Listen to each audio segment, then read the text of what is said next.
Monta come una marea la protesta dei commercianti chiusi da mesi e costretti ad un ulteriore stop forzato. La pandemia non perdona, ma la crisi economica rischia di far chiudere molti di loro. Come un tam tam su tutto il territorio vicentino, l'insofferenza si tramuta in iniziative simboliche, come la consegna a Brendola delle chiavi delle attività al primo cittadino, le luci accese nei negozi, fino ad arrivare al 1° maggio, festa del lavoro, dove a Vicenza i commercianti si ritroveranno in Campo Marzo. Ci troviamo tutti in Campo Marzo perché chiediamo una cosa, chiediamo il lavoro, chiediamo di poter lavorare, chiediamo di poter aprire le nostre attività.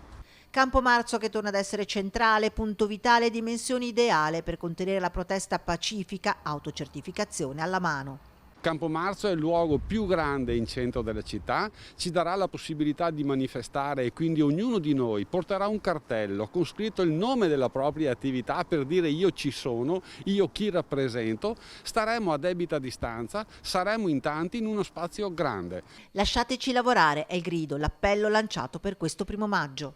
È una manifestazione di tutte le forze del lavoro, di tutte le categorie, dei bar, dei ristoranti, dei parrucchieri, degli estetisti, di tutte le persone che hanno una partita IVA e si vedono chiusa la propria attività, si vedono chiusa la possibilità di poter lavorare.